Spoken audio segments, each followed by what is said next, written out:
Alô, você, meu amigo, minha amiga, meu irmão, minha irmã, passando aqui para deixar mais uma palavrinha de vida. Eu estava meditando, fazendo meu devocional e achei muito interessante essa palavra de reflexão hoje. Veio uma ideia, um pensamento, que às vezes ocorre com cada um de nós, às vezes na nossa caminhada. Como eu vou discernir se Deus apoia os meus projetos, se Deus está de acordo com os meus projetos, se os meus projetos estão alinhados com a vontade de Deus. Existem alguns princípios que Deus não abre mão. Deus requer que sejam cumpridos alguns princípios em relação a isso, e quando não são cumpridos, esses projetos, ou essas ideias, ou essas decisões, ela passa a ter um peso unilateral, que seria só da nossa parte. E eu estava analisando sobre isso, e vamos supor que eu, de repente, estabelecesse um projeto de vida, de estudo, ou de trabalho, mas eu precisasse da confirmação do Senhor. E isso me gerou uma preocupação, uma pergunta: como eu vou saber? Como eu vou saber se Deus está de acordo? Acho que a primeira coisa que a gente tem que fazer é orar, é buscar a direção do Senhor, para ver se Ele confirma aquilo ali. Se você tem o costume de orar regularmente, se não tem, passa a ter, pedindo a Deus clareza e direção. Você precisa meditar na palavra, você precisa ler as Escrituras, justamente para ter conhecimento do que Ele vai te falar, porque às vezes até através da palavra Ele te revela isso. Vou te dar um exemplo. A gente tem uma passagem em Provérbios 16, versículo 3, que diz assim: peça a Deus que abençoe os seus planos, e eles darão certo. O que Ele está querendo dizer? E tudo que passar pelo crivo do Senhor, a autorização dEle, a aceitação dEle, vai dar certo. Se você pedir a Ele a direção que Ele abençoe, Ele vai abençoar. Então, veja bem, a gente tem alguns princípios, que já estou citando alguns deles, mas existem outros também. O alinhamento com a palavra de Deus. Ela é um livro que estabelece valores morais e sociais. Então, quando a gente tem um projeto no coração, a gente tem que lembrar que as Escrituras é a nossa referência. As Escrituras Sagradas, que é a palavra de Deus revelada, ela precisa ser analisada, lida, meditada, justamente para saber se os valores morais e sociais do meu projeto estão associados com a vontade do Senhor, com os valores do reino, os valores do reino do Senhor.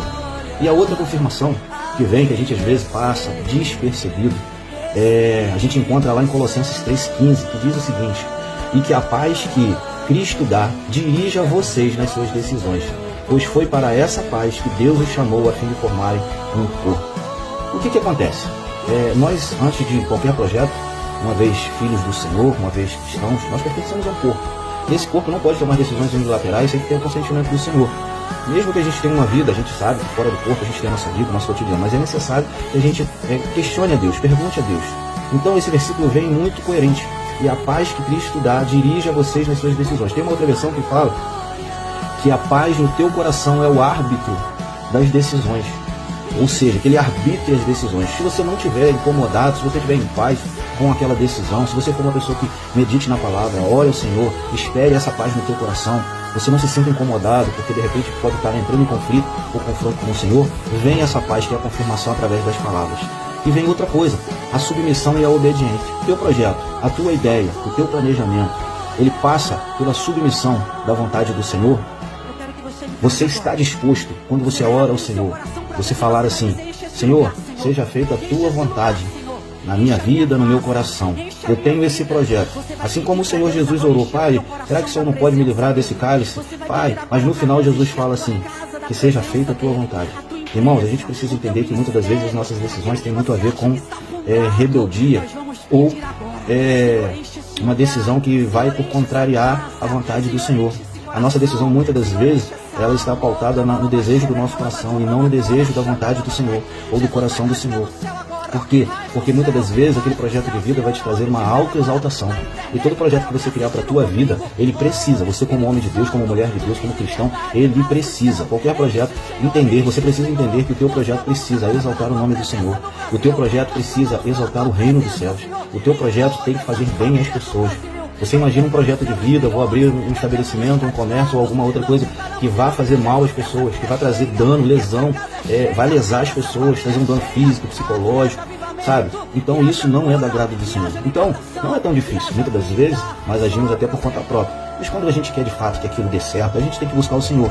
Não adianta você não buscar o Senhor e lá na frente você falar que o Senhor não concordou com aquilo, ou que o Senhor concordou e depois o Senhor voltou atrás. Não. Muitas das vezes a nossa decisão que é falha. Sempre as nossas decisões, quando o projeto não dá certo, quando a gente deveria ter perguntado ao Senhor, a gente age por conta e risco e às vezes a gente quebra a cara. Mas isso é resultado da falta de relacionamento. em que neste momento, nesse dia, você possa pegar essa reflexão, essa meditação da palavra, e possa aplicar no seu dia a dia. Se o seu projeto está alinhado com a vontade do Senhor, todos esses quesitos que a gente falou aqui, que foi falado aqui, eles vão se alinhar no mesmo conteúdo. Agora, se não se alinharem, é porque não é da vontade do Senhor. Se eles não se alinharem, é porque unilateralmente a tua vontade é a minha vontade, entende? E eu lá na frente não posso atribuir a responsabilidade a Deus de um resultado que não venha a ser aquele resultado que agrade, que me agrade, que seja satisfatório. Pense nisso, reflita sobre isso. Medite nessa palavra e falada aqui. E Deus te abençoe, tá bom? Fica com Jesus. Deus me deu a experiência de orar por várias